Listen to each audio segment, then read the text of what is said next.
Oleme siin KFTV-ga piiblipäevadel ja minu juures on Meego ja Jakob Remmel ja nad mõlemad on pastorid erinevates kogudustes. Tere! Tere! Nii, ma küsiks kohe alguses, et millise juurviljaga te ennast samastaksite ja miks? Sellele küsimusele ma võib-olla vastaks, et mulle meeldib väga redis. Et see on selline natuke nagu mõru, aga samas ta nagu tekitab sellist, nagu sa tahad uuesti süüa, tahad veel süüa, veel ja veel nagu selline. Ja ma ei tea isegi, miks mulle lihtsalt meeldib nagu võib-olla redis. Mina olen porgand ja ma arvan, et värv on lahe, maitse on väga meeldiv ja seal on rauda sees. Ja ma arvan, et see kirjeldab natuke mind ka. Väga hea, erinevad vastused isalt ja pojalt. Aga küsiks siis ka kohe, et te olete siin piiblipäevadel ja te räägite pühapäeval kogudusest. Ja te mõlemad olete erineva koguduse pastorid, et miks te seda teete just siin piiblipäevadel? Ma arvan, see on hästi hea võimalus tegelikult just rääkida nagu suurest pildist noortele, kes siia tulevad ja kõigile muidugi. Aga just nagu, et inimesed hakkaksid armastama ja satuksid nagu pöördesse kogudusest, mitte ainuüksi võib-olla mingisugusest valdkonnast, kogudusest, ühest asjast või sellest suurest tegelikult tervest kogudusest, mida Jumal on tegelikult kutsunud meid armastama.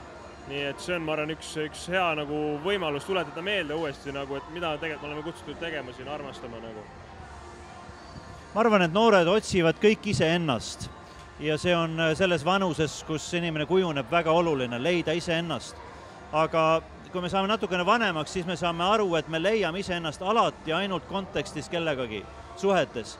Näiteks noor ei pruugi aru saada, kui tähtis on talle perekond. Aga perekond talle kõik andnud.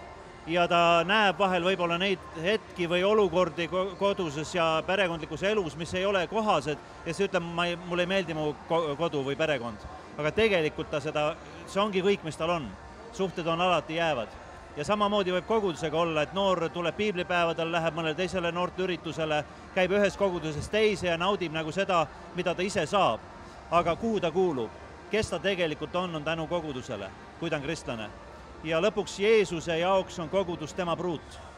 Ja kui me Jeesuse pruuti ei armasta, siis tegelikult me oleme lasknud käest võib-olla selle kõige, mis Jeesuse jaoks on.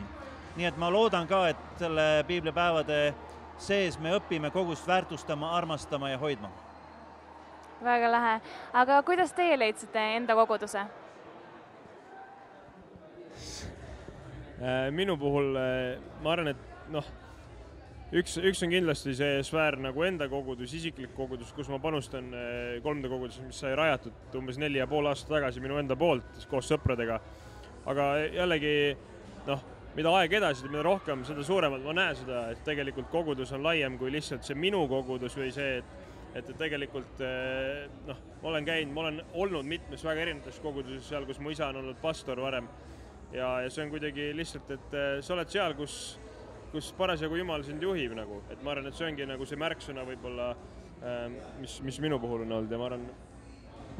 Ma olen ju kasvanud ka pastori kodus ja kui ma hakkasin ise teadlikult otsima ja mõtlema, kuhu ma saan ristitud, kuhu kogusse ma ühinen, siis minu jaoks oli ka segadus, sest ma käisin väga paljude erinevatest konfessioonidest noortega läbi ja erinevad kogudused olid mulle tähtsad.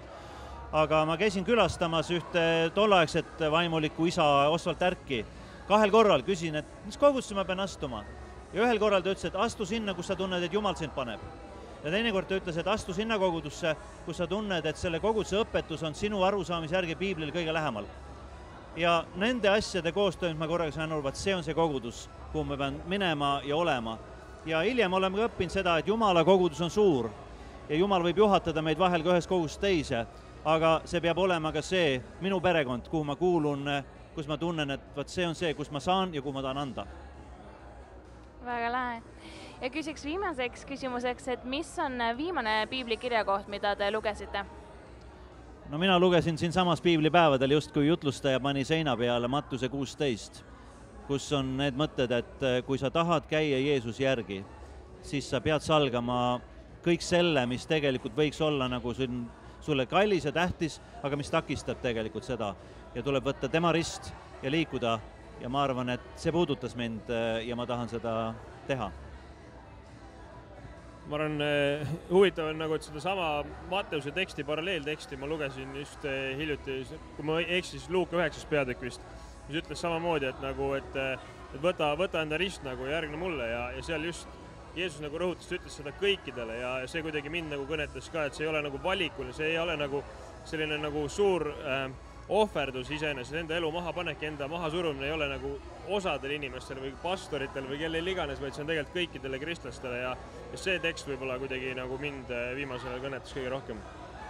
Väga lahe, aitäh teile intervjuu eest, see oli KTV Peepelt.